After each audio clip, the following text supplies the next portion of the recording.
Britain में चुनाव हुए वो भी धर्म के आधार पर चुनाव हुए हैं और जीतने वाले जो कीर स्टारमर हैं ये भारत के लिए अच्छे नेता होंगे, क्योंकि जो ऋषि सुनक रहे हैं, ऋषि सुनक की पार्टी इतिहास में 190 साल के इतिहास में बहुत बुरी तरह से हारी है। कंजर्वेटिव पार्टी सिर्फ 121 सीट लेकर के आई है, जबकि कीर स्टारमर की लेबर पार्टी ने 412 सीट जीती हैं ब्रिटेन में। ब्रिटेन का चुनाव इस बार धर्म आधारित था, ये क्लियर था। ऋषि सुनक हिंदू थे और उनके विरुद्ध ये वोटिंग हुई है। लेकिन इसके साथ साथ मैं भारतवासियों को आश्वस्त कर दूं कि ये जो लेबर पार्टी जीत करके आई है कीर स्टारमर की, तो कीर स्टारमर जो हैं वो भारत के वेल विशर माने जाते हैं। कश्मीर को भारत का अंग इन्हीं के कहने पे माना गया है ब्रिटेन में। भारतीय छात्रों के वीज़ा आसान हुए हैं ब्रिटेन में और उन्होंने ये वायदा किया था चुनावों में। फिर भारत के जो आईटी और मेडिकल के प्रोफेशनल्स हैं इनको स्पेशल कैटेगरी में डाला गया है और डाला जाएगा आने वाले दिनों में, ऐसा उन्होंने चुनाव के दौरान वायदा किया था। और उसका फ़ायदा भारतीय जो वहाँ पे मतदाता हैं उनका फ़ायदा वहाँ पे कीर स्टारमर की पार्टी को खूब मिला है। इधर भारत में जहाँ हिंदू हिंसक हैं वहाँ पर अमृतपाल सिंह जो हिंदू विरोधी हैं, वो जो खुलेआम ये बात कहते भी हैं, उन्होंने लोकसभा की सदस्यता प्राप्त कर ली है, शपथ ग्रहण कर ली है दिल्ली में। खैर, भारत में 2 करोड़ 20 लाख मुकदमे हैं बुज़ुर्गों पे। ये बात मैं इसलिए इसके साथ ऐड कर रहा हूँ, ये जो कई लोग बोल देते हैं ना हिंदू ऐसे हिंदू वैसे, तो अगर इनको भी अगर ये जो 2 करोड़ 20 लाख मुकदमे बुज़ुर्गों से संबंधित अगर हमारे देश में हैं तो हिंदुओं के लिए बड़ी दिक्कत की बात है, क्योंकि हिंदुओं को संस्कारी माना जाता रहा है।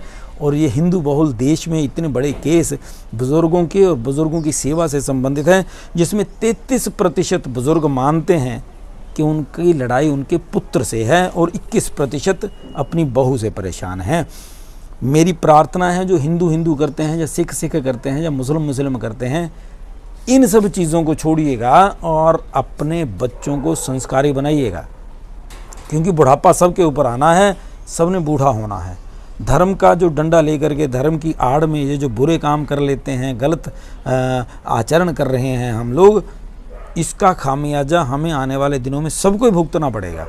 अपने बच्चों को पैसा दें या ना दें, संस्कार जरूर दीजिएगा। सरकारी स्कूल में पढ़ाइए, लेकिन उन्हें अच्छा इंसान ज़रूर बनाइएगा, क्योंकि बुज़ुर्ग और बूढ़े हिंदुओं को भी आना, मुसलमानों को भी होना है, सिखों को भी, ईसाइयों को भी, सबको बुज़ुर्ग तो होना है ना। तो अपने बच्चों से बड़ा ज़्यादा जुड़ाव कर लीजिए, उन्हें अच्छे संस्कार देने की कोशिश करिए, संवेदनशील बना लीजिए उनको, बेटी हो चाहे बेटा, दोनों को। इसके साथ साथ ही एक और जुड़ जाता है बात के आप के जो वर्तमान कर्म हैं। देखिए, बच्चों को अगर संवेदनशील आप नहीं बनाएंगे, इसका अर्थ है कि आप भी कहीं ना कहीं गलत हैं। तो 25 वर्ष बाद आप कैसे जाना चाहते हैं कि आपको कैसे जाना जाएगा 25 वर्ष बाद या 50 साल बाद इतिहास में आपका नाम कहाँ लिखा जाए, तो आपके जो वर्तमान कर्म हैं वो डिसाइड कर देते हैं, ठीक है ना। देखिए, भारत की टीम अभी 1983 में पहला वर्ल्ड कप क्रिकेट का जीता, तो आज भी उस टीम को याद किया जाता है। जब भी मौका लगता है उस टीम के सदस्यों को लोग देखना और सुनना चाहते हैं। धोनी की टीम ने 11 में जीता, 2011 में, उनके साथ भी वही हाल है। 2024 में अब जीत करके team T20 world cup I है, उनका भी वैसा ही स्वागत किया गया है। 3-4 साल की लगातार मेहनत थी। टीम ने ऐसी कोशिश करी कि वो इतिहास में कैसे जाना चाहते हैं, उनको कैसे याद रखा जाए, वो कोशिश थी। तो ऐसी कोशिश अगर कोई करेगा तो 25 साल बाद या 50 साल बाद जब याद किया जाएगा किसी को, तो एक अध्यापक तेलंगाना के जिनकी ट्रांसफ़र हो गई, स्कूल में लगभग 200-250 बच्चे थे, उनमें से 133 बच्चे अपने वर्तमान स्कूल को छोड़ करके उस स्कूल में माइग्रेट हो गए जहां उन अध्यापक की ट्रांसफ़र हुई थी। ये बहुत बड़ी बात होती है। बच्चों का रोना, भावुक होना सही है, लेकिन 133 बच्चों का माइग्रेट हो जाना दूसरे स्कूल में, ये दिखाता है कि बच्चे ही नहीं, और बच्चे वो कौन से थे, 1 से 5वीं क्लास में पढ़ने वाले, यानी प्राइमरी टीचर की बात कर रहा हूँ मैं, और उनके माता पिता कितना लगाव करते होंगे उस अध्यापक के साथ, ये उनके कर्मों ने डिसाइड करा है। जो कर्म ही पूजा वाली बात है ना, हिंदू मुस्लिम वाली बात नहीं, कर्म ही धर्म है। तो उन अध्यापक ने अपने कर्म को धर्म माना। उन्होंने ना जाति देखी होगी ना धर्म देखा होगा, उन्होंने कर्म करना, अच्छा कर्म करना, जैसे जिन कर्मों से मुझे जाना जाएगा, चाहे हिंदू चाहे मुसलमान का बच्चा, मुझे अच्छे ढंग से उसके डील करना है और उसे पढ़ाना है। तो पेरेंट्स, बच्चों के पेरेंट्स ने भी पूरा सहयोग और समर्थन दे दिया उनको। ये बहुत बड़ी बात होती है कि आप कैसे जाना चाहते हैं, आपकी इच्छा के ऊपर निर्भर करता है, आपके कर्म वर्तमान के। इसके साथ साथ मैं ऊना वासियों को लेकर के आया हूं कि जिला ऊना में 4 लाख से ज़्यादा पौधे इस बरसात में लगाए जाएंगे। पिछले वर्ष भी लाखों पौधे लगाए गए थे, ऐसा मैंने अखबारों में पढ़ा। ये जो 4 लाख पौधों का अनाउंसमेंट है, ये भी मैंने अखबारों में ही पढ़ी। मैंने डीसी ऊना से भी मेल करी है उनको, मिल तो हम लोग नहीं पाते, साधारण जनता कहाँ मिल पाती है अफसरों से, तो हमने उनको मेल करी है। मेल में मैंने ये बोला कि आप लोग इस ड्राइव में, ये जो आप मुहिम शुरू कर रहे हैं, इसमें लोगों को, स्थानीय लोगों को जोड़ लीजिए। साथ ही साथ जो पिछले सालों में आपने प्लांटेशन करी है उसकी डिटेल जनता को बताएं कि इतने पौधे हमने लगाए, इतना पैसा खर्च करा था, और पिछले 2-3 सालों में जो पौधे लगाए उनका सर्वाइवल रेट इतना है।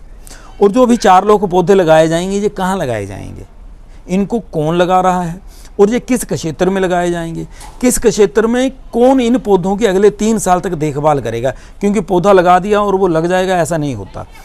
इस साल की गर्मियों ने जो 2 साल पहले पौधे लगाए थे वो भी सूख गए हैं, सुखा दिए इन्होंने इस गर्मी ने, अगर उनको पानी नहीं दिया गया गर्मियों के दिनों में। लंबी गर्मियाँ चली हैं ना, तो ऐसे में अगर अगले साल भी गर्मियाँ पड़ती हैं, बल्कि सर्दियों में अगर बारिश ना पड़े तब भी पौधे सूख जाते हैं। तो वो जो पौधे लगाएगी सरकार या अपना जिला प्रशासन, तो उनकी देखभाल कौन करेगा, उनका ध्यान कौन रखेगा। और साथ ही साथ जो इस साल भी बनी है, पिछले साल बिल्डिंग बनी जिला प्रशासन की जिला ऊना में, और वहाँ देखा आपने अभी एक बारिश हुई और पूरा पानी फिर से आ गया। तो सिर्फ बिहार ही नहीं, हिमाचल भी, पंजाब भी, हरियाणा भी, जहाँ जहाँ सरकारी दायरा है, काम हो रहा है, वहाँ पर जो भी है, चाहे वो हिंदू है, चाहे मुसलमान, चाहे सिख, चाहे ईसाई, क्या वो ईमानदारी से काम नहीं कर सकते? कि जहाँ पे पुल बने, पुल गिर जाते हैं, बिल्डिंग बने तो पानी की निकासी कहीं भी नहीं है। थ्रू आउट इंडिया चले जाओ आप, बारिश जैसे ही होती है हर जगह की खबर आती है, पानी यहाँ खड़ा हो गया, इतना नुकसान हो गया, ये गिर गया, वो गिर गया। ईमानदारी कहाँ रह गई? सिर्फ एक दूसरे को मारने में, या सिर्फ सिद्ध करने में कि मैं बड़ा अच्छा है और तू बहुत चोर है, और यहाँ पर तो सारे ही चोर हैं। किस धर्म के लोगों को, किस धर्म के ठेकेदारों को और नेताओं को तथा अफसरों को आप ईमानदारी का तमगा देते हैं, और किस धर्म के ठेकेदार, अफसर और नेता बेईमान कहलाते हैं? कमेंट जरूर करिएगा। आपके सुझावों का मैं इंतज़ार करता हूं। आपके जो कमेंट्स हैं ये मेरे लिए बड़े महत्वपूर्ण हो जाते हैं। शेयर जरूर करिएगा वीडियो को और लाइक भी करिएगा। जय हिंद, जय भारत।